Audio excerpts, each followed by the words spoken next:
Hi everyone. I want to look at the chart of the stand-up comedian Louis C.K. I was intrigued by his chart, especially in light of the sexual allegations that came out about him that he admitted to. It's actually interesting when you look at the karmic story, what it reveals. The South Node in Libra. Libra, the archetypes of the artist. Libra likes to have a good rapport with people, even though we can talk about the diplomat archetype. I don't think Louis C.K., you can't really call him a diplomat, but that's when we look at the Sun conjunct Pluto conjunct Uranus.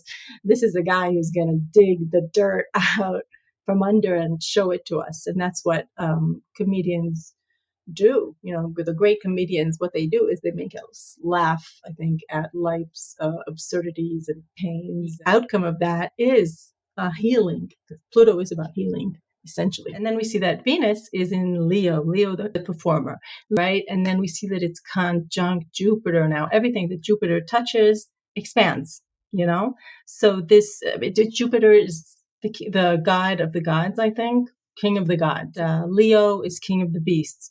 But because we're talking about the karma and South Node ruler, we want to see what went wrong, okay?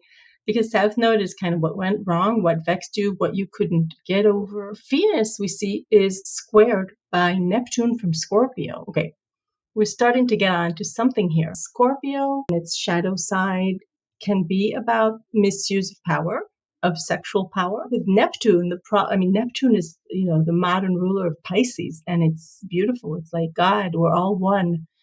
But Neptune is slippery. It's misty. It's hard to define. Okay.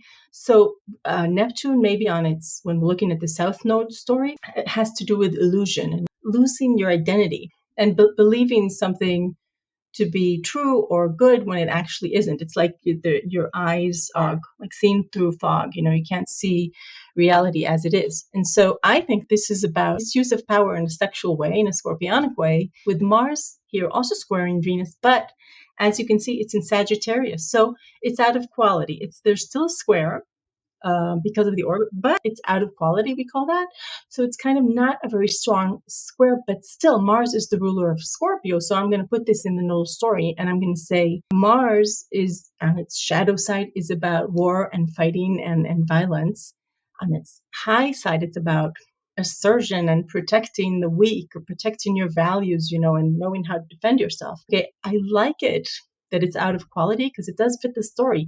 Louis C.K. did not rape these women. He, I don't feel comfortable talking about it, but he, you know what? Maybe he did it in a Sagittarius way, like he convinced them. If we look at the energy of Scorpio versus Sag, Scorpio's intense life and death situations, threatening crisis, but Sag is more friendly and it's more about the mind. I always want to check progressions, transits, and solar arcs when there's a critical event in a person's life. So when Louis C.K.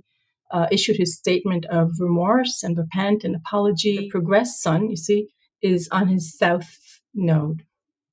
This is karmic time for Louis C.K. And the progressed moon. The progressed moon is the evolution of your psyche, really.